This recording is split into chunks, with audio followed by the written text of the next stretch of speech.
vamos começar do jeito certo. A gente fez o nosso primeiro podcast, chamaram a atenção pra gente que a gente não se apresentou, ele começou já direto. Eu gosto muito mais de começar direto do que fazer uma apresentação, mas era o primeiro, né? Era interessante te apresentar. Então, no segundo a gente se apresenta, e aí com o tempo vocês vão se acostumando com a gente um pouquinho.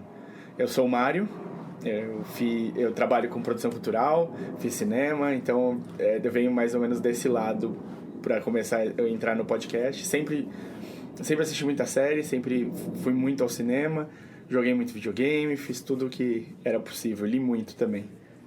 E? Um nerdola, né? Básico, padrão. Eu sou o Davi, eu sou formado em publicidade, trabalho com edição de vídeo, também sou basicamente um nerdola.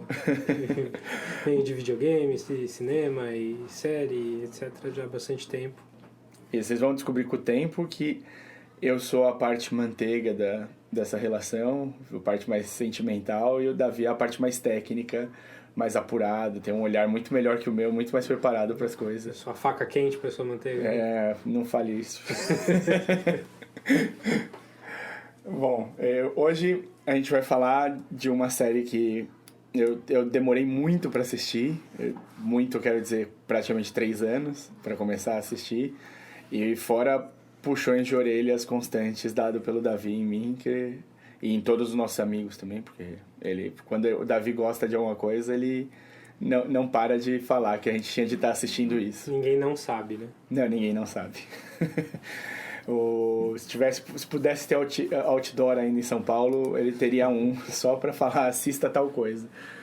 E é o Fargo, que é uma série que a criação dela como série foi do Noah Hawley, e que é baseada num filme dos irmãos Coen, dos quais tanto eu quanto o Davi somos bastante fãs há bastante tempo, acho. Talvez a partir do Fargo, né? Provavelmente. Na verdade, eu gosto de filmes anteriores, mas eu só conheci eles como Fargo. Eu também gosto de filmes anteriores, por isso que eu fiquei em dúvida de quando falar. Deixa eu ver se o Fargo foi o primeiro mesmo. Fargo de 96. O que veio antes deles? Né? Teve eu acho que o melhor filme deles é antes, que é o Barton Fink, que é de 90 ou 91. É bem foda. Mas eles têm o Blood Simple de 84. Eles têm o Miller Crossing, que eu gosto bastante. Miller Crossing é de pouco antes de... 90. Antes do Barton Fink. E Raising Arizona, que esse eu não gosto tanto, não. O Arizona Nunca Mais, né? É isso. Né? Acho que ficou isso em português. E... Por acaso, sempre que fala... Eu não vi inteiro o Raising Arizona. Eu vi pedaços sempre, tava passando na TV. Nunca me falei, não, poxa, você é fã dos caras, senta aí e assiste. Mas por acaso, sempre que alguém fala Arizona, o Arizona Nunca Mais vem na minha cabeça, assim, automaticamente. Eu acho que não só pra mim. Acho que vale a pena a gente falar antes da série e falar um pouco do filme e da nossa relação com os Coen. Então a gente conheceu com o Fargo, certo? Certo. Que foi o primeiro que foi pra Oscar. E também a gente já estava numa idade de... A gente tem mais ou menos a mesma idade. A gente estava numa idade de começar a prestar atenção em filme. Com uma outra cabeça, né? Quando saiu Barton Fink eu tinha 9 anos. Então não tinha nem como... Eu tinha 11. Saber do filme. Não, tinha 10. Isso. Mesma coisa. Foi 91? 91. Ele entrou no nosso radar com o Fargo. Depois o Big Lebowski... Nossa Senhora. Acho que foi o nosso auge de adolescência aí também foi importante. E o legal dos Coen são os personagens, né? É muito marcante, assim, você pensa... Eu acho que eles têm pelo menos 2 tipos de filme. Que é um filme do personagem, do protagonista, que só apanha a vida inteira e continua apanhando meio que sem explicação, e acho que é por isso que é interessante, que é o caso do Barton Fink, é o caso do A Serious Man, é o caso até do Inside Llewyn Davis, talvez. E tem o filme das pessoas que fazem por merecer, porque estão apanhando. Todo mundo apanha de alguma maneira. Sim. Mas que são as comédias mais dark, assim, deles. Que aí eu acho que Fargo tem bastante forte, disso, né? Sim. Mas não só Fargo, o próprio Lebowski também tem. E mais pra frente, aquelas comédias que eu já nem gosto tanto, tipo Burn After Reading sim. e o Hail Caesar também, que são filmes bons e tal, mas... Aí o Caesar tem momentos incríveis, né? Eu gosto, tipo, teria excertos do filme que eu tiraria pra fazer em outras coisas. Sim. E aí tem os filmes mais grandiosos dele, tipo No Country for Old Men. Então, No Country for Old Men, acho que se você não conhecia muito bem o trabalho dos Coen, foi o primeiro que, tipo, realmente ninguém conseguiu escapar, assim. Foi indicado por um monte de Oscar, né? O Fargo, ele foi muito bem no Oscar, mas eu acho que ele ainda era uma época que talvez se assistisse menos Oscar no país, se tinha menos... Eu não sei, a sensação que eu tinha, tinha 15, né, quando o Fargo saiu, então... Eu não sei se talvez eu assistisse menos Oscar, não sei o que... Então, eu conheci Fargo, não exatamente quando saiu no cinema, porque em Araraquara não passou o Fargo, porque é Araraquara. Mas eu lembro que ele saiu em VHS, numa coleção da Folha, alguma coisa assim. E eu lembro que por acaso acabou aparecendo lá em casa. Não foi nem numa videolocadora. Não foi nem na locadora. E era uma época que eu até ia bastante à locadora, mas esse por acaso não. Araraquara tinha cinema? Tinha, não. Araraquara até, no interior para cidades daquele tamanho até que era boa de cinema. Entendi. Não é mais. Mas bom, no final das contas, assim, acho que ali no Fargo eles começaram uma sequência muito boa de filmes, os irmãos Coen, que eu acho que resultou, assim, me prendeu como fã do trabalho deles bastante, assim. Eles fizeram Fargo, depois o Grande Lebowski, eles fizeram um filme que, assim, é meio ame ou odeie, que é o E aí, meu irmão, cadê você? Sim, eu acho super interessante. Pode não ser o melhor deles, mas... Não, eu adoro a premissa e eu adoro a música, cara. É Odisseia no sul dos Estados Unidos, não tem como não ser interessante. E a música, eu não sei o que acontece, eu ouço, eu começo a cantar, passo o dia inteiro cantando. Eu tenho a trilha sonora aqui também, acho muito boa. Constant Sorrow. E foi o primeiro filme colorizado por computador. Ah, é? É. Olha... Agora faz sentido as cores do filme, inclusive do pôster. Foi o pôster. primeiro da história, mas foi o primeiro filme grande, assim. Que Bem eles legal. mudaram tudo, a paleta de cores. Não, e é claro, vendo o pôster aqui eu já vejo que que a cor não é a padrão, assim. Sim. E aí eles fizeram um Homem que Não Estava Lá, aí você fala, nossa, agora vem, né? Agora vem os grandes. E não foi, né? Eles fizeram esse Intolerable Cruelty, que era... Eu não lembro nem como ficou em português, que é com o George Clooney e a Catherine Zeta-Jones. Esse acho que foi o único deles que eu não vi.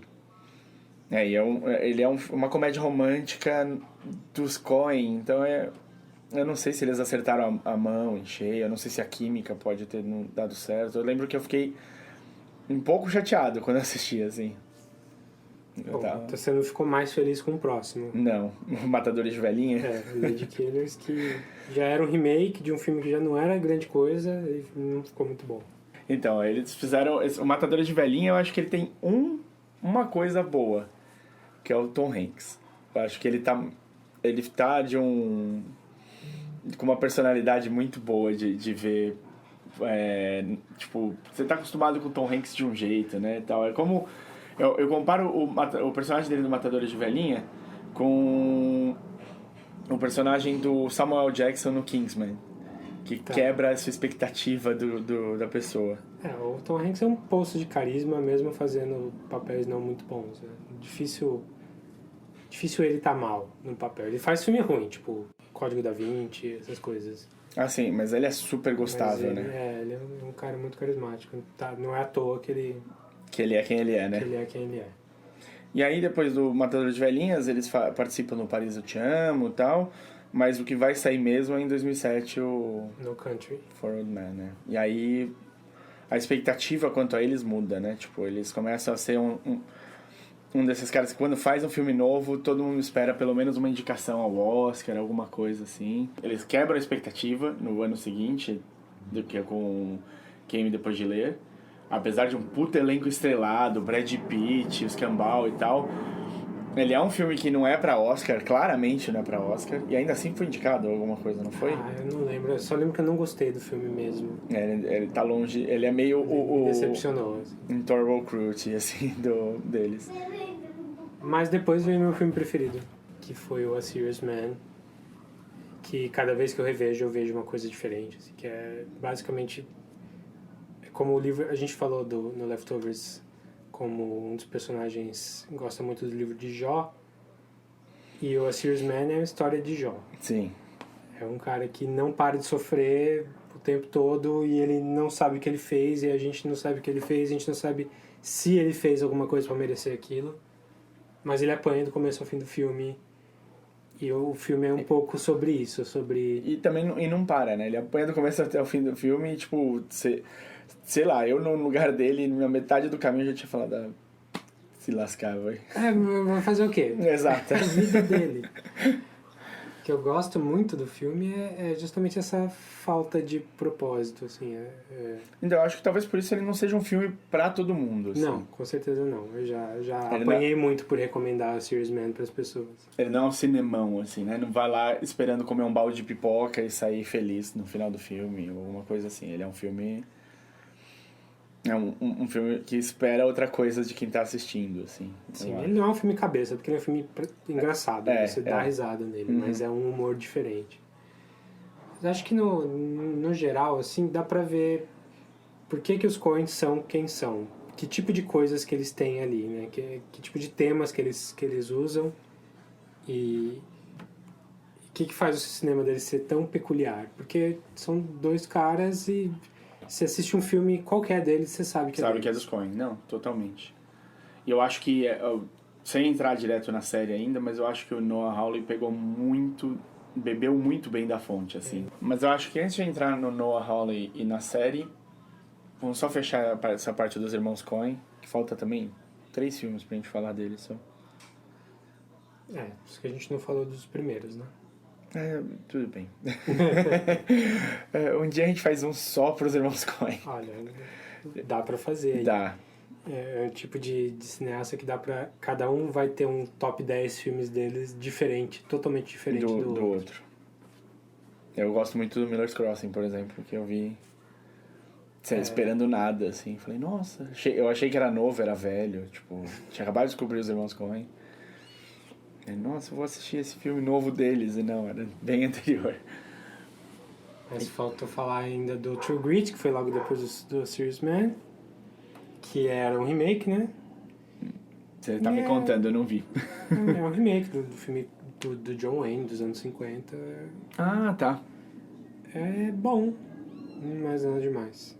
Acho que é um dos que menos parece deles. Um dos filmes deles que menos parece ser deles. Entendi. Você acha que meio que foi levado... É tipo Lady Killers. É bem, assim... Não tem muita personalidade deles. É bom, bem feito. É que refilmagem é foda, né? Não ajuda, a visão única que eles têm fica comprometida, porque eles estão presos ao material. Sim. Já o filme seguinte, pra mim, é um dos melhores. É um dos melhores pra mim também. Que é o Inside Llewyn Davis, que cai um pouco nessa de protagonistas que apanham o tempo todo da vida. Aliás, uma coisa que eu gosto muito dos Irmãos Coen, e aparece demais no Fargo, acho que a gente vai falar disso quando falar um pouco mais da série, é como eles enganam a gente. Os títulos dos filmes muitas vezes não têm nada a ver com o filme, ou eles são feitos para dar uma ideia. Dar uma ideia a outra. Isso é muito claro no Fargo, porque o filme não se passa em Fargo. Nunca. Eles mencionam a cidade. A cidade tem uma aparição mínima. Mas não é sobre Fargo, é sobre aquela região lá. Uma cidade chamada, no filme acho que é Brainerd. Pode ser. Em outro estado, né? Em Minnesota, não é em North Dakota como Fargo. Uhum. Mas dá pra ver isso no Big Lebowski, que o Big Lebowski não é o Dude. Isso aí não é o principal, né? Não é o Jeff Bridges. Ele também chama Lebowski, mas o Big Lebowski é o velhinho. O velho lá com quem confundem ele. A Serious Man não é o protagonista. É outra pessoa dentro do filme. E até o Inside Llewyn Davis, a gente não vê muito dos processos interiores dele no filme. Só as coisas que acontecem com ele e como ele recebe isso. Então eu acho bem legal essa história Se de preparar para uma enganar, coisa. se preparar para uma coisa. Isso a gente vai ver bem na série, porque ela começa com a frase que começa o filme, que é Baseada numa história real. essa é uma história real. Essa é uma história real. E aí esses eventos aconteceram em Minnesota em tal ano, dependendo da temporada da série. E os nomes foram mudados a pedido Dos sobreviventes. O resto foi mantido como aconteceu pela honra dos que morreram. Qual responsabilidade do diretor em falar a verdade pra gente? Nenhuma. Eu acho esse um dos toques de gênio dos Coen que foi transferido muito bem pra série. Sim. Bom, então agora a gente vai falar um pouquinhozinho só da série, explicar pra vocês o que vocês podem esperar. E depois disso, inclusive uma dica que deram pra gente, que a gente vai começar a fazer, a gente vai colocar uma musiquinha De spoiler. de spoiler, pra vocês saberem aqui começa o spoiler, e aí, tipo, segura, se você não quer ter spoilers, ou se você não tá em dia com a série, você segura um pouquinho. Oh, what a day. If that was me, I would have killed that man. If you don't stand up to the boss, the wife, you're just gonna get washed away. You okay there, Bill? Wife made spaghetti for dinner. Seemed ashamed to barf it up.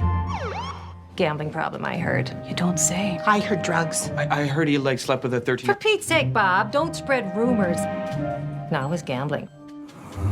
I'm glad my husband's dead. I'm gonna sing at his funeral. La la la la la la la la. It's a bit strange, huh? You think this could be like an organized crime thing? Give me the money. Oh, I'm sorry. Scrunion?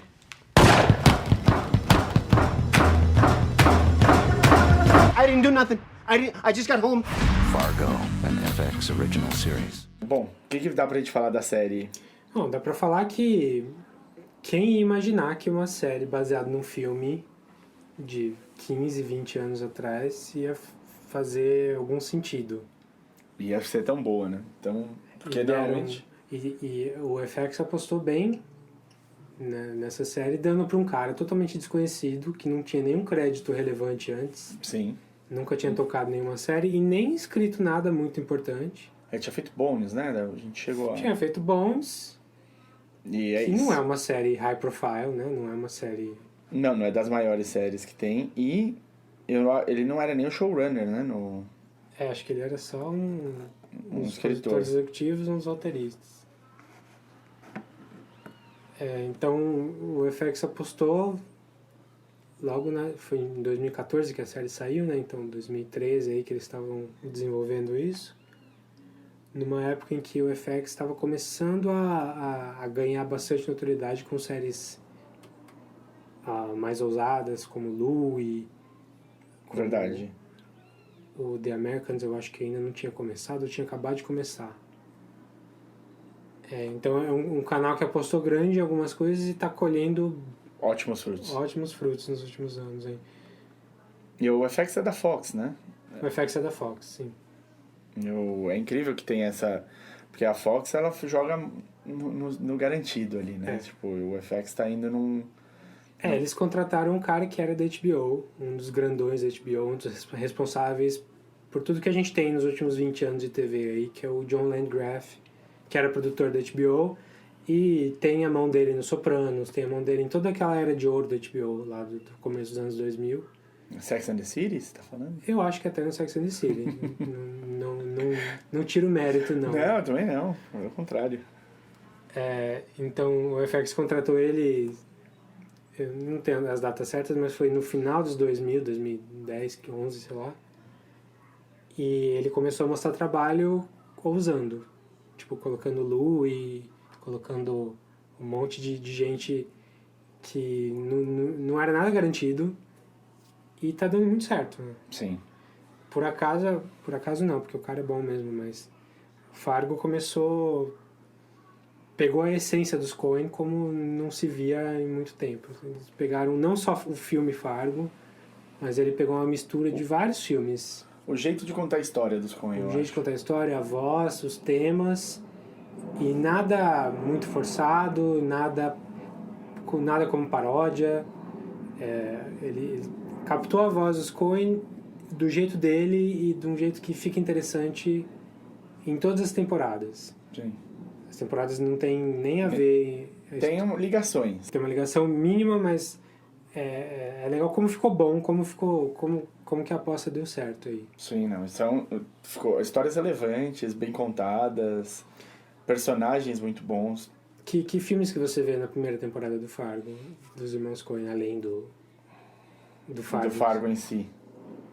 Eu vejo muito da Serious Man, porque... O personagem do Martin Freeman. Do Martin Freeman vai se enrolando. Por outro lado, ele é um que merece, né? De certa forma. Sim, é diferente do... Tem muito do Homem que Não Estava Lá também. Sim. Que é a questão do homem errado, que é um tema antigo de Hollywood, desde o Hitchcock, né? O que mais que a gente vê ali? Tem um pouco de Lebowski, com algumas coisas absurdas. Um pouco de No Country, com o vilão. Sim. O vilão é excelente, na verdade, né? Eu tenho que tirar o chapéu, porque eu nunca imaginei que o... Eu comecei a assistir a primeira vez, eu falei, nossa, acharam um cara igual ao Billy Bob Thornton, mais jovem. Nossa, o cara parece muito com o Billy Bob Thornton, não é possível. Não, mas ele é muito jovem. Aí acabou a série, aparece with Billy Bob Thornton, eu falei, cara... Nossa! Deve ser a peruca. Eu não sei, eles tem um nível de comprometimento dele no personagem que eu não sei se eu via antes, assim. Eu gosto dele em um outro filme, mas no geral eu não acho ele um grande ator, assim. Sim. Não é um cara que eu falo, não, esse cara pode confiar que vem coisa boa. Então, tipo, quando eu vi ele na série, e ele tá incrível, ele tá, tipo... Ele é Loki, né? Ele é o prankster, o fanfarrão da história, ele quer ver o circo pegar fogo. Não, e ao mesmo tempo ele age com... que ele quer ver o circo pegar fogo, ele age com uma segurança em tudo que ele faz. Tipo, ele sabe que as coisas que ele faz vão dar certo, do jeito que ele tá fazendo. Então. Ele é quase o agente sobrenatural da coisa toda. Um pouco. Assim, eu não diria que é sobrenatural, mas, tipo, é borderline ali, assim, tá? Ele tá sempre 3 passos à frente de todo mundo. Ele é um bom enxadrista. E ele improvisa muito bem, as coisas acontecem... Mas a gente entra lá. O que dá pra gente contar das 3 temporadas? O que parece ser o fio condutor das 3, assim? Porque elas são completamente diferentes, são personagens diferentes em situações diferentes. Em primeiro lugar, o óbvio que é lugar, né? Sim. Tudo em Minnesota e região. Cidadezinhas pequenas. Não é Brainerd na série, a série é Bemidji. Bemidji. Cidade. Bemidji, Na segunda temporada é uma cidade chamada Sioux Falls. Não, e a segunda temporada, ela passa mais em Fargo. Porque a família Gerhards, como é que fala o nome? Os Gerhards são de Fargo? Né? São de Fargo. Eles são... Enfim, a locação, as cidades ali em Minnesota e North Dakota, é sempre no inverno. Sempre no inverno. Então, sempre vai ter neve o tempo todo. Que é uma coisa muito presente no filme, né? Sim, também. Sim, diretamente do filme. Mas aí tem as semelhanças de tema mesmo, né? A gente tem desde o homem errado, sempre tem uma pessoa normal que acaba se envolvendo com alguma coisa errada e ela vai se envolvendo cada vez mais por orgulho, por ambição ou por algum mal que ela tem dentro dela. Eu acho que essa pessoa acaba se descobrindo, né? É a coisa mais legal, assim, que tem nas duas primeiras temporadas, pelo menos, é tipo o choque, o arco que o personagem tem. Você fala, nossa, cara, que mudança que esse... Isso é bem forte no filme também. Também. Então, no filme, nas 3 temporadas até agora, a terceira temporada tá no comecinho ainda, e também tem um fator inicial, um pontapé inicial em todos os episódios, que é algum crime violento. Pelo menos, acho que tem sido 2, né? 2. Todos são ligados, são 2 crimes que acontecem, que tem uma ligação tênue inicial, e que de repente essa ligação vira o maior problema para as pessoas que fizeram o crime, né? Sem dar spoiler nesse momento, então, por enquanto ainda é isso. São 2 crimes que têm uma ligação muito, muito tênue e que vão se complicando com o passar do tempo e com esse personagem sempre tendo esse como catalisador esse personagem que é uma pessoa normal, numa situação absurda, difícil, delicada, e que começa a se descobrir que é mais do que só uma pessoa normal, assim. Dadas as circunstâncias, essa pessoa o rise to the occasion, né, o termo, mas eu não consegui pensar ele em português. Mas e aí eu acho que a primeira temporada mostra isso num nível maior até do que na segunda, né? A gente falou que o vilão da primeira temporada é um enxadrista, né? Um cara que tá sempre 3 passos à frente de todo mundo. Mas esse cara normal do negócio, quando ele começa a entender onde ele tá se metendo, ele faz coisas, ele monta situações que você fala, meu, que frio, como ele tá sendo frio nesse momento, como ele já entendeu o que ele precisa fazer e já tá um passo à frente também. Ao mesmo tempo dá pra ver que ele tá fazendo aquilo sem experiência. Ele não é do métier, né? Ele tá fazendo pra salvar a própria pele, sempre. Bom, então as 3 temporadas, apesar de não terem ligação muito direta, até porque a primeira é em 2006... A segunda é em 79, acho. 79 e a terceira é 2010. Isso. Então elas não têm... A primeira e a segunda tem um personagem em comum, mas também é muito pouco. Então elas não têm essa ligação direta, mas elas têm uma ligação temática que dá pra ver a força do roteiro aí, do começo ao fim.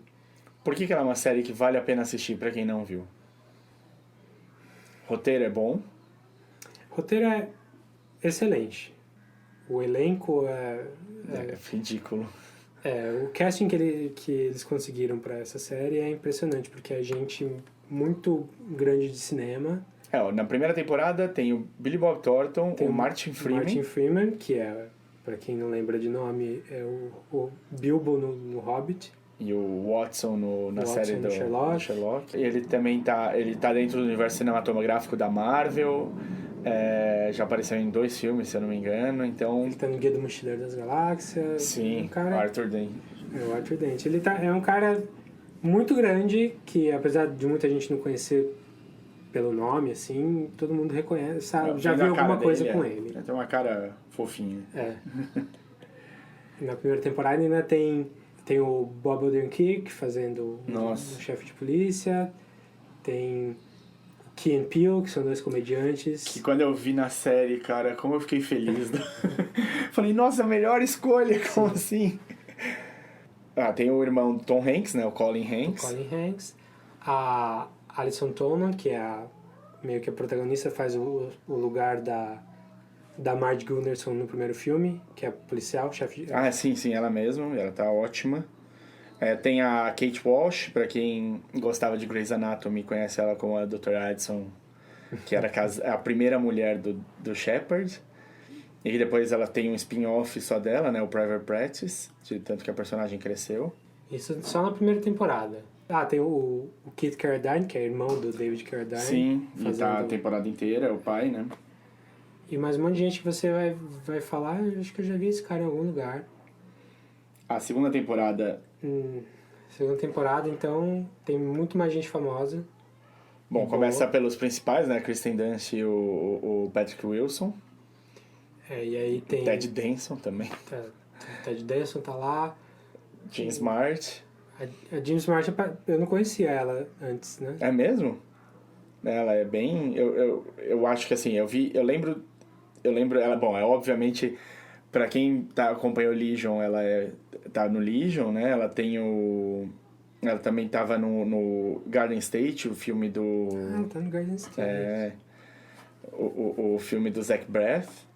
Mas ela tinha alguma coisa que eu... lembrei. Ela tá no Samantha Who. Eu sei, eu me entrego às vezes. Eu assisti essa série bastante. Tenho esse lado também. Eu sou fã da Christina Applegate, então... não vou nem esconder. Você falou do filme do Zach Braff, eu não lembro dela lá, mas eu só lembro da cara dela mesmo no Partido Fargo e no Legion depois. Sim. Mas tem o Ted Danson, tem o Patrick Wilson, que você fala, tem o Jesse Plemons, que é o moleque do Friday Night Lights e também tá no Breaking Bad. Tem o Bruce Campbell fazendo uma ponta de Ronald Reagan, que é bem... Verdade. bem Tem o irmão do Ray Romano, do Everybody Loves Raymond. Quem que é? Ele é o Joe Bulo, que é o Brad Garrett. Ah, sim. Eu adoro ele no Ray, Sim, então quando sim. ele apareceu na série também, eu falei, porra, que animal. Eu não sabia que esse cara tava... E tem o Nick Offerman Offerman. também, que é do Parks and Recreation, Sim. lá, o Ron Swanson. Quem... E o irmão do Macaulay Culkin, né? Sim, O Kieran Culkin. Kieran Culkin, Culkin, né? Sim. do Igby Goes Down. Você viu esse filme? Qual que é o nome? Igby Goes Down. Como é? Você não lembra como ficou em português, né? Ah, Vai, a gente não olha. lembro em português. Yeah, Mas ele é um filme bem independente dos Tenenbaums, assim, parece uma cópia dos Tenenbaums. Ah, tem a... Salvo engano, tá? Me corrijam se estiver errado, mas a Kristen Milioti, que também faz a temporada inteira, ela fez How I Met Your Mother, ela é a mãe. Ah, é a mãe, né? Uhum. Mas é isso, esse é o... E na terceira temporada, então, Socorro. o cast fica maior ainda. O cast fica mais importante ainda com o Ian McGregor, com a Carrie Coon do Leftovers, A Mary Elizabeth Winstead. a Mary Elizabeth Winstead, com... Tem uma coisa que é engraçada na série, é que a descaracterização do ator é tão grande. O Ian McGregor, na terceira temporada, faz 2 papéis. Ele faz irmãos. Um irmão, você bate o olho e você sabe que é o Ian McGregor. Ele é o Ian McGregor. Agora, o outro irmão é um absurdo. Se fosse só o outro irmão, você ia pelejar um tempo pra descobrir que um era... gordo careca de bigode. É muito bom. Tem o muito Michael bom. Stuhlbarg também, que Sim. é o cara que faz o Homem Sério lá, Uhum. o Serious Man. Então, a pergunta era por que as pessoas deveriam ver Fargo? Então, primeiro o roteiro, que pega a linguagem dos Coen de um jeito que não se vê fora dos Coen. Não é uma paródia, é uma coisa que melhora, que faz um riffing em cima do texto deles, de uma maneira bem interessante, usando todos os temas deles, sem ficar numa autoparódia. O elenco é excelente. E a direção eu acho excelente também. Sim. É muito bem cuidado. Como que a história é contada, que tipo de cena vai aparecer em qual coisa. Você sempre é surpreendido de uma maneira... em quão artístico é o As jeito, escolhas. as escolhas de colocar cada cena ali. Isso mesmo. A edição tá muito legal também, tipo... E eles vão melhorando, né? A edição da primeira temporada é muito boa, mas na segunda eles começam a usar umas brincadeiras com a câmera que eu acho incrível. Bom, acho que tá bom. A gente vai entrar um pouquinho agora em spoilers, até porque senão vai ficar muito longo. Basicamente, vejam Fargo.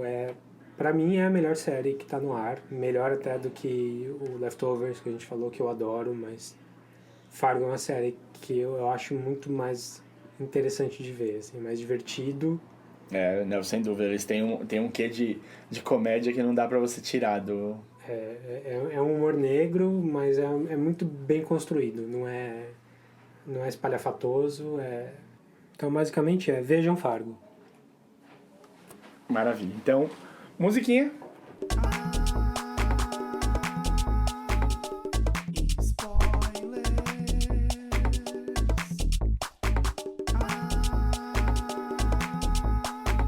Como é que você... Assim, a primeira temporada a gente não tinha nada... Você tinha alguma expectativa pra primeira? Não? Desde o primeiro episódio eu só pensava como é que eles vão adaptar um filme de 1h40 em uma série de 10 horas. 10 horas, Até porque cada episódio foi uma coisa que eu ouvi um dos produtores falando, que eles falaram pro FX e o FX concordou. A gente não vai ter limite de tempo.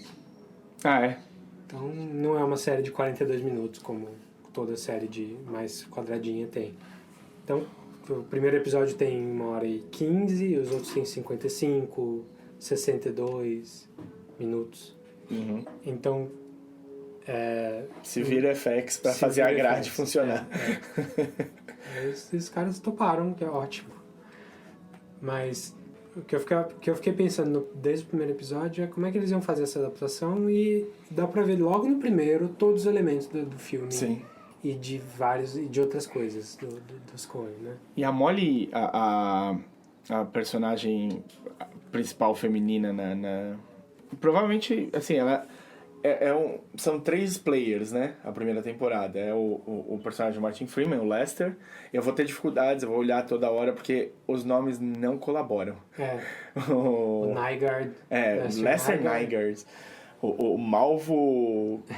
eu nem lembro o sobrenome dele. Você nem descobre o nome dele no primeiro episódio, né? Você descobre mais pra frente. Lorne Malvo. E a Molly Solverson, que é a terceira player, né? Eu acho isso muito legal. Até me lembrou um pouco o jeito que é apresentado, você não deve ter visto, mas aqui é um anime que vai virar filme em breve, que é o Death Note. Porque são 3 caras... No Death Note são 2 caras muito inteligentes jogando um contra o outro. Eles estão o tempo todo tentando estar um passo à frente do outro para conseguir pegar um ao outro. Então, e essa a sensação que dá é parecida. A Molly, por exemplo, ela sabe que tem algo errado, desde o começo ela sabe que tem algo errado na história do Lester, e ela fica ela não tem força dentro do trabalho dela para poder investigar aquilo abertamente. Ela precisa fazer dentro das regras da polícia e tudo mais, dentro das ordens dos superiores. Ela só começa a se envolver mesmo quando o chefe morre. E aí quem assume é o personagem do Bob Odenkirk, que é um paspalho. Você tem pena dele, mas... Você ao mesmo tempo entende também porque que ele era daquele jeito. Ele tá numa cidadezinha pequena, que nunca teve crime desse jeito, e ele tá tentando, fazer o menos pior de uma situação horrível, assim. Ele não quer pôr o Lester, ele conhece o Lester, né? O Lester é um cidadão normal da cidade, bonzinho. Um cara que só se deu mal na vida, né? Com uma mulher super controladora, super... que punha ele pra baixo, que falava que ele era horrível, era um merda. A série começa mesmo depois dele sofrer o bullying do colega de escola dele.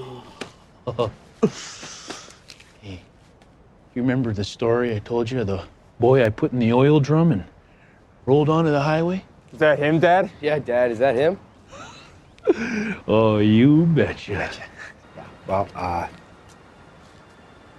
should get back to it. Oh, come on. Did I ever tell you how I used to beat this little guy up in high school? I'd write my name on my fist in Sharpie before I'd punch him, so everyone else would know who did it. That's a good one, Dad. Yeah, Dad. Real good one. Remember?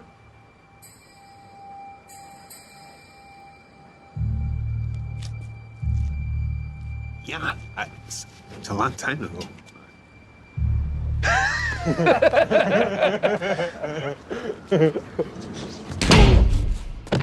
O Hess, não sei o que lá. Que é super caricato. Sim, mas o bully, o cara que faz bullying mais padrão ever, assim, né? É a primeira morte da série, não, segunda, né? Porque tem a morte do cara do Malvo lá no carro primeiro. Exato, o cara que foge pro... A série abre com uma cena igual a do filme. Sim, o cara que morrendo no filme. Que é o cara fugindo do porta-mala do carro na neve. Mas depois já... É outra história. É outra história. Mas o bully é tão bully, com os filhos tão retardados e insuportáveis, que quando ele morre, você fica super feliz. Você quer que o Lester fale sim pro Malvo lá naquele hospital. Tanto quanto ele quer falar sim, mas sabe que não deve. Sim. Até porque se você passou por qualquer situação de bullying na vida, por mais caricata que o personagem seja e a situação criada seja, você passou por alguma coisa parecida com aquilo já. Bullying nunca é muito original, não. Né? Se bullying fosse original, o cara ia pelo menos ter mérito. Se o bullying fosse original, a gente aplaudia. Parabéns. Não, e o cara provavelmente ele não seria um bullying, não seria um bullier, sei lá, como é que fala? Bully. Um bully. padrão, né? Ele seria ele teria um quê de gene louco ali, se ele fosse criativo no bullying. E aí, pra ele morrer no primeiro episódio, não daria muito. Não daria, ao contrário, você queria ver mais, né? Desse cara. Então, o filme começa mesmo quando ele aceita quando ele não diz não pro Malvo. Pro Malvo. Pra proposta que o Malvo fez. Uma questão fez. bem de Fausto mesmo, né? Ele teve a oportunidade de vender a alma dele ali naquele ponto e ele aceitou. E aí a vida dele muda, porque o Malvo também coloca uma semente na cabeça dele de que ele não precisa aceitar as coisas como elas são. Ele pode fazer algo quanto a isso. Ele lida do melhor jeito com isso? Acho que não. Mas que a vida dele muda. E eu acho que assim, tem falando de arcos, né? Porque não vamos discutir personagem por personagem, porque até eu acho assim, os 3 personagens mais interessantes são esses 3, assim. O resto são muito bons de apoio, são personagens incríveis. Eu acho a família Greenlee muito legal. A filha, a Greta, é muito legal. E eu acho que o Bob, como é que é? Odenkirk que fala? Odenkirk. O personagem é legal, você entende e tal, e eles são ótimos pra dar a magia dessa realidade, dessa cidadezinha, assim, mas eles não são o fio motor da coisa. Pensando bem, o personagem do Colin Hanks é essencial pra filme... Pra série andar. Pra série andar, pra série se finalizar, principalmente. Ele tem 3 grandes momentos, né? Ele tem o momento, a primeira vez que ele encontra o Malvo, que ele descobre que ele não quer ser policial, porque ele é muito bonzinho e muito medroso. Sim. A segunda vez que ele encontra o Malvo, que é quando ele fala, não, agora eu vou fazer o certo, e prende o Malvo, e aí ele tem uma lição de, tipo, o que é o que o ser humano pode ser, né? Tipo, como é que você mente assim? É muito bom. E o grande final, quando ele finalmente dá fim ao Malvo. Ao Malvo, ele encontra a cabana e... Então ele talvez não seja um dos protagonistas ali em termos de levar a temporada inteira, mas ele tem pontos ali que amarram a história de um jeito bem importante. Ele é bem necessário. E eu... Assim, de arco, eu acho, por exemplo, o arco da Molly super padrão. Não tem nenhuma... Ela é inteligente e é esperta desde o começo, e isso termina sendo... pago, ela é recompensado. Sim. Ela vira chefe de polícia do lugar, porque o Bob Odenkirk não sabe que ele não tem o que precisa para isso, né? Ela é a nossa heroína mesmo. E que vem direto do filme, do papel da Frances McDormand. Lá. Sim, exato. Eu acho que ela é um belo paralelo da Frances. Sabia que era compara e não tava achando. Do personagem da Frances com a primeira temporada. Sim. E é o que parece que, por exemplo, a Cora vai ser agora, né? A Glória... Esqueci o nome da personagem dela. A Carrie Coon? A Carrie Coon, isso aí. Me parece que ela vai ser esse mesmo tipo de personagem. Que é a pessoa correta, centrada, a heroína da história mesmo. Que acho que dá um pouco de equilíbrio pra série, porque... Você precisa, né? Quando todo mundo é louco, a gente não consegue segurar muito bem essa história. Não, e você precisa de alguém pra você fazer sua âncora emocional dentro, Sim. né? Tipo, você precisa torcer por alguém ali um pouco. Na segunda temporada é o pai da Molly. Sim. Isso é legal, né? Essa única amarradinha que eles fizeram da primeira com a segunda temporada é muito legal, porque na primeira temporada você vê o Lou e ele é dono de um diner e você sabe que ele foi policial. E é isso que você sabe. Ele tem ali a shotgun dele e tal. Mas aí quando começa a segunda temporada e o personagem, o principal nesse sentido, é ele, na época dele de policial, é legal. Eu acho Sim. que faz um... Inclusive, eu lembro de ter visto um monte de entrevista com o Noah Hawley logo depois da primeira temporada. E antes deles saberem que ia ter uma segunda temporada, eles não estavam planejando a segunda temporada. Aí eles foram renovados e ele pegou uma ideia que apareceu num texto da primeira, que era quando o Malvo encontra o Silverson no bar, no café dele, café. pedindo informações sobre o Lester. Já no finalzinho. No finalzinho, no penúltimo episódio. E ele fala... Had a case once. Back in 79.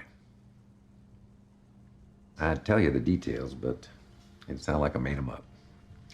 Madness, really.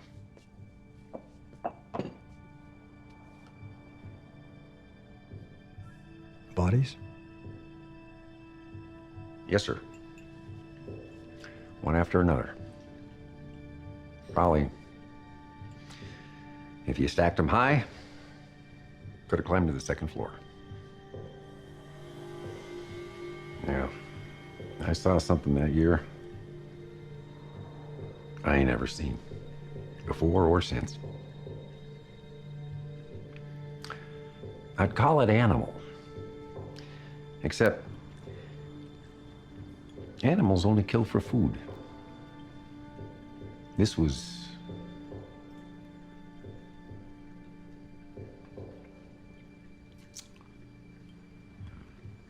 Sioux Falls. Ever been? E ele pegou essa coisinha que ele escreveu ali só pra dar uma motivaçãozinha essa pra cena e construiu a segunda temporada inteira em cima disso depois. Com uma das cenas mais incríveis da TV. É. Tipo... eu acho... Isso eu achei que a segunda temporada melhorou muito em relação à primeira, assim. Tipo, a primeira tem um visual muito bonito e tudo mais, mas a edição da segunda, o jeito que eles imaginaram cada passagem, tipo... Quando eles acham uma pista, quando vai achar a arma que foi perdida na neve, na frente do primeiro crime da segunda temporada, já tem um cortezinho de câmera quando ele acha o pai de família acha a bolsa com dinheiro no meio da neve também, Deus existe, que ele fica falando no carro. Isso é da primeira, né? É da primeira? Então, isso... Ah, é da primeira. E essa é a ligação com o filme. Sim. Tem um cara, que fala o nome de um cara, que tem a ver com a terceira temporada também, que é o Rei do Estacionamento. E não é o Rei do Estacionamento, porque o Rei do Estacionamento é o Ewan McGregor. Então essa é a ligação. Então tem esse nome que eles mencionam, que eu não tô lembrando agora, e tem essa mala de dinheiro com aquele raspa-gelo vermelho. Sim. Que é o que o Buscemi enterra no filme. E perde, e não acha depois. E o filme acaba com aquilo. Então, aquilo aconteceu em 96, mais ou menos, eu não lembro. 10 anos depois. 10 anos depois, na série, aquilo ainda tava ali, eles acham dinheiro. Fora isso, não tem nada que liga o filme com a série. Eu acho sensacional. Mas, realmente, o visual da segunda... visual, a edição, a parte artística da segunda eu achei... A cena do massacre é incrível. Evoluiu demais. Tirando, obviamente, o final da cena, que é a coisa que tipo, vai ficar na memória de todo mundo, tem a sequência do Hanzi, Hanzi que fala, o índio, Sim. Atirando em cada um dos policiais, eles fazem umas paradas, tipo... que fica quase uma história em quadrinho em alguns momentos, assim, tipo, os tiros travando e o brilho da arma ali e tal. É bem explorado a parte visual na segunda temporada. Tem um pouco de Tarantino, né? Tem, história, né? Muito. E aí tem o UFO, né? Sim, tem o Alien ali, que desde o primeiro episódio você vê ali o Kieran Culkin sendo atropelado e você vê o ponto de vista do alto. Sim. Meio como se fosse um disco voador, né? Ou você vê o disco voador, eu não lembro. Acho que não, acho que você só vê o ponto de vista do alto. Só o ponto de vista. Então, essa história do OVNI aí eu achei super legal, porque deu um quê de absurdismo que não tem muito nos Coen, nos filmes. Sim, né? Se fosse o Paul Thomas Anderson, né? Sim. Um Deus Ex Machina famoso. Sim. Acho que dá pra... Ele insere no tipo de humor dos Coen quando eles claramente veem o OVNI e a Kristen Dunst fala... It's a flying saucer. É um explorador, vambora. Vambora, exato. Foge. Em vez de, tipo, mudar a vida. Realmente. Foi um pouco de misdirection, né? de enganou a gente achando que ia ser uma coisa importante E no fim, em termos de trama mesmo, não tem importância. É importante só em questão temática. Salva a vida do Lou. E é engraçado porque o Lou tá na primeira temporada e não se comenta sobre ele ter visto um OVNI no massacre de Sioux Falls. Ele tá normalzinho aposentado, dono do café dele, servindo bolo pro assassino. Seria incrível se o café dele chamasse tipo UFO, né? Alguma coisa assim. A gente nunca tivesse parado pra pensar que tinha esse link. Mas não, nem isso. Já a terceira temporada não dá pra saber muito ainda, porque a gente tá no comecinho. Eu vi só 2 episódios. Você viu um só, né? Eu li o segundo porque eu queria estar mais ou menos preparado. Mas o terceiro foi ontem pra hoje. A gente ainda tem que assistir. Mas pelo histórico já dá pra esperar grandes coisas aí. E o que você acha, assim? Ficou fácil de fazer um paralelo entre o Lester e a Peggy. O Lester na primeira temporada, a Peggy na segunda, são os personagens normais, uma vida normal, e que a situação extrema faz eles mudarem. Revela quem eles são de verdade. Né? Tudo que a Peggy queria era ir pra Califórnia. Eu acho que é isso mesmo. Dá sim pra traçar e já dá pra ver isso, pelo menos no comecinho da terceira aí, com o personagem do... O Ray. O irmão gordo. Eu acho que é o Ray ou o Emmett, né? Mas é isso. O Ray é o irmão gordo. E o Emmett é o irmão rico. Então dá pra ver. Na verdade, os dois estão meio que se envolvendo com coisas erradas, né? O Emmett se envolvendo com a Nikki Swango. Não, a Ray. O Ray. O Ray tá se envolvendo. O Ray com a Nikki. E o Emmett com o Varga. Aliás, nunca coloquem no Google o nome dele. Na verdade, o Ray e a Nikki, eles só se envolveram com ares condicionados, né? Foi isso. Ele do mesmo jeito que o Lester disse sim ou não disse não pro Malvo na primeira temporada, o Ray topou as ideias erradas da Nikki. Né? E o Emmett aceitou o empréstimo do sindicato lá do crime. Achando que ia ser só um empréstimo normal. E na verdade os caras têm participação na empresa dele, né? Eu ainda não saquei por que ele não cortou logo no começo, né? Acho que faz parte da temática da série, mas até então eles não fizeram nada errado, né? Eles pegaram emprestado e iam devolver e não tinha negócio escuso no meio até então, certo? Até onde a gente sabe, não. Vamos ver. Teoricamente eles poderiam ter procurado a polícia ou naquela hora e resolvido. Isso, na verdade, o que me surpreendeu da coisa toda foi a Nikki ligar pra polícia. Porque se tem uma coisa que não aconteceu nas outras temporadas, é alguém que faz uma coisa e tipo, dentro da jogada da pessoa tá chamar a polícia e pôr a polícia no meio. Isso faz parte do jogo dela. A não ser quando o Lester chama a polícia depois que matam a Linda, né? Mas aí também ele não tinha feito nada. Ele sabia que tinha essa chance do Malvo estar esperando lá dentro. Ele dá o casaco dele pra ela. Ali é o ponto mais cruel, né? Bem cuzão. Puta que eu pariu. Dá pra ver que o cara só se importa com ele mesmo. Sim. E essa passagem de tempo da primeira temporada é legal também, né? Porque a primeira temporada vai crescendo, chega num momento que continuar daquele ponto ia ser impossível. Ou todo mundo morria, ou alguma coisa acontecia.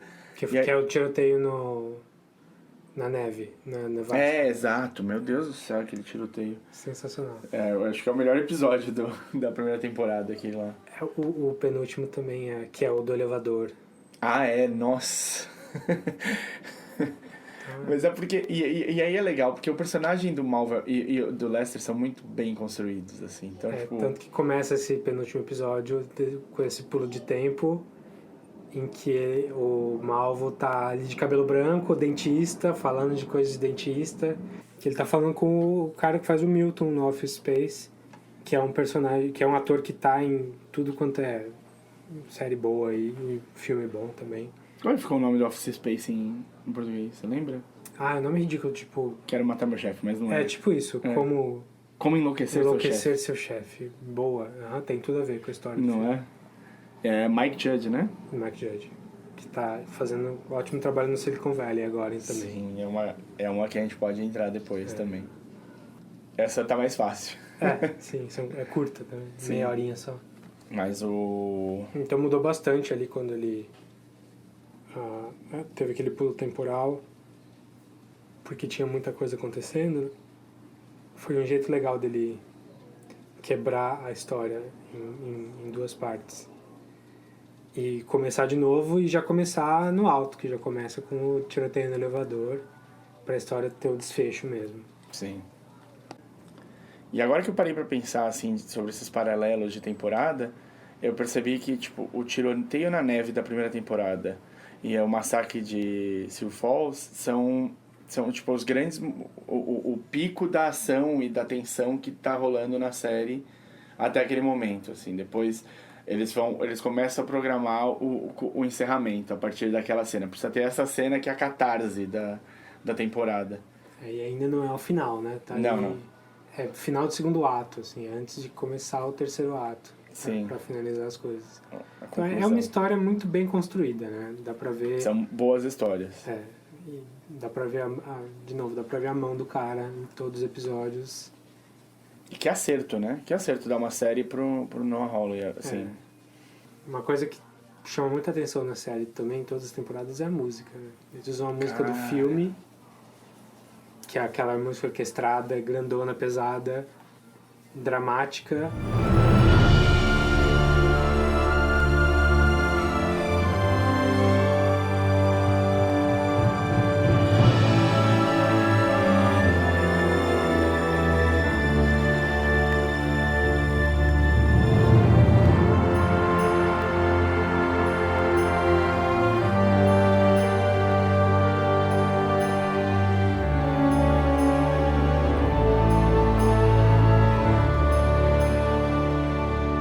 Funciona muito bem como contraponto ao humor do filme, mas também funciona junto com as coisas pesadas que acontecem na série, as mortes bizarras. E além... Na terceira temporada, acho que no primeiro episódio, quando ela invade a casa do padrasto dela, tem uma música que acompanha ela entrando com a armada e tipo entrando quarto por quarto pra ver se ela acha quem tinha invadido, que é muito pesada também. Melhora a cena uns 500%. Sim. Assim. E também tem o jeito que ele usa a música, que não é a música, o score, né? Não é a música orquestrada, que são as... Isso na segunda temporada aparece bastante. Tipo, ele usa War Pigs numa sequência na segunda temporada, que é incrível. E acho que a minha... Tem uma do Pink Floyd também, o On The Run, que é uma faixa mais instrumental, mas também... você não vê isso na TV, geralmente. Mas acho que a minha preferida é uma música do Jethro Tull, Locomotive Breath. Também numa sequência de ação, assim, que a hora que eu ouvi, eu falei, não, é isso aí mesmo. Não tem como negar o valor dessa série, né? Depois do cara abrir com Locomotive Breath, que nem é uma das músicas mais famosas deles. Sim. And that... There's a word for that. It's called managing up. Which, if you want to rise to any kind of power in this organization, is something you'd better learn. Because they'll say to you, go out, do the job, and don't worry. But in fact, what they mean is talk them through it. You understand? It doesn't matter if it's washing machines or cocaine, whores or horseradish. They, the powers that be, they need to know.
Põe a Laje Total nas séries, por favor. Por favor, o cara deve estar precisando de dinheiro. Sim.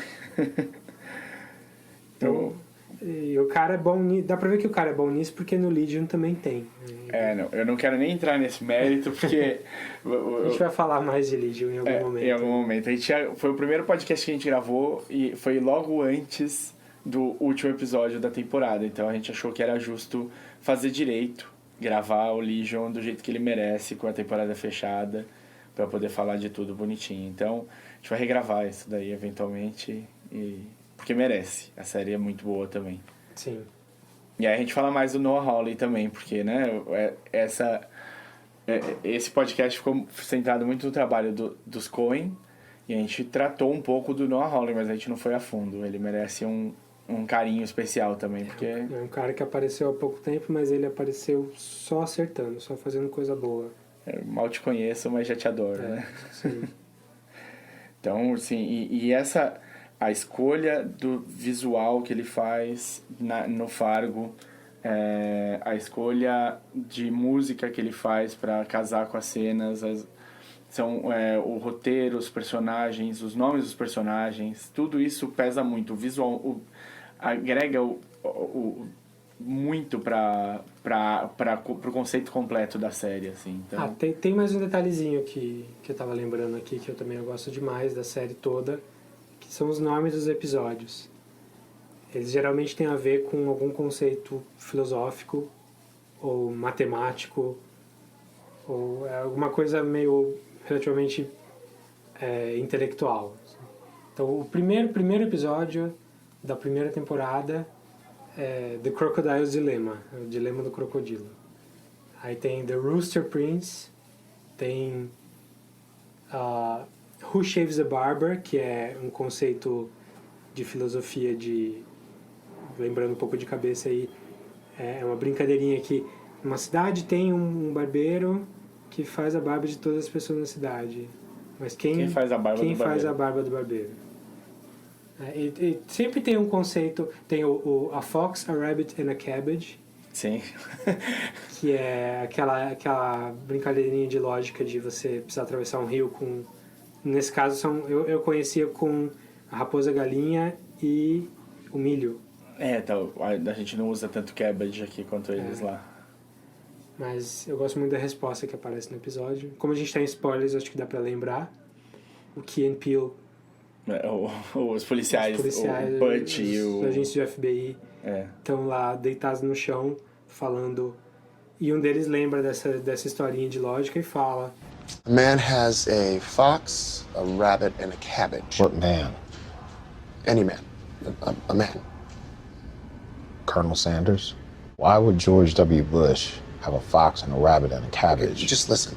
A man has a fox, a rabbit, and a cabbage, and he wants to get across the river, but his boat can only carry one of them at a time. Get a bigger boat. No, that's not an option. And here's the problem. If the man leaves the fox and the rabbit alone, the fox is going to eat the rabbit, and the same for the rabbit and the cabbage. So, how does the man get all three of his items across the river without losing any of them?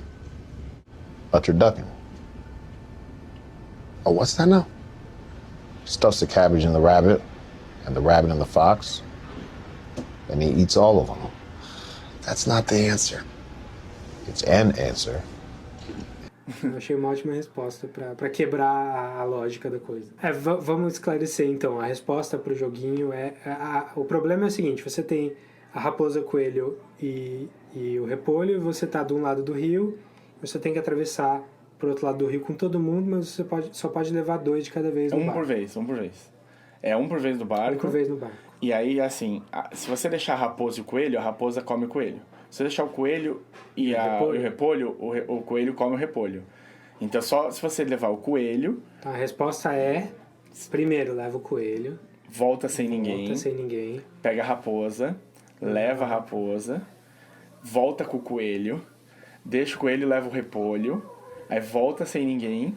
Aí pega o coelho e... Pega o coelho e pronto. Então, se você não conhecia esse joguinho, agora conhece. Mas tem outros títulos legais. Tipo, na segunda temporada tem O Mito de Sísifo, que é o nome de um livro do Albert Camus. O correto é esse, mas aqui a gente fala Albert Camus mesmo. É isso aí. Tem um episódio que chama Palíndromo, que é o último. Então sempre tem um pouquinho a mais ali pra você ir fuçando e desenterrando nos episódios. Então o episódio dessa semana que passou agora, o terceiro episódio da terceira temporada, chama The Law of Non-Contradiction. A lei da não contradição. Então mais um motivo aí pra vocês gostarem da série e do roteirista. Pode achar ele pretencioso, mas eu acho que funciona muito bem. Não, é que bom. É bom ter pretensão de fazer algo mais do que você está fazendo só, né? Isso que faz as coisas estarem num nível acima do que está sendo feito mesmo. Sair da mediocridade, né? Então é isso, pessoal. Acho que conseguimos nos apresentamos o podcast um pouco melhor, falamos bastante da série, falamos bastante dos Coen. E acho que assim, se vocês quiserem falar, dar dicas pra gente, como melhorar, ou vir tirar dúvidas, ou dar ideias de próximos podcasts que a gente pode fazer. Ou falar da série que a gente falou mesmo, aí no episódio seguinte a gente faz um follow-upzinho pra coisas que a gente não mencionou, que vocês acham legal que a gente mencione também. Por que vocês gostam da série? Por que vocês não gostam da série? Sim, principalmente, porque no geral a gente vai falar aqui de coisas que a gente gosta. Então, é bom ter também alguém que não gostou, né? Pra gente poder falar, olha, então isso aqui realmente não... Pra gente explicar por que a pessoa tá errada por não gostar. Exatamente. Então, escrevam pra gente no podcast catchingup@gmail.com. Aí a gente responde, ou a gente responde por e-mail, ou a gente responde aqui no próximo podcast mesmo. Já tem uma listinha de coisas que a gente quer falar. Eventualmente a gente vai expandir, vai sair do mundo das séries. Vai ter uma parte um pouco de filme, vai ter para jogos. Então, tem muita coisa legal que a gente já programou. E a gente tá pensando em sempre ouvir mais o que vocês querem que aconteça também. E quanto mais participativo, melhor. Para isso, além do e-mail, você pode encontrar a gente também no Twitter. O meu Twitter é @odesinformante. E o Twitter do Davi... É @dedonato. Davi Donato, Dedonato. E o desinformante. Isso. Que é a pessoa que tira as coisas das formas, né? Isso, exatamente.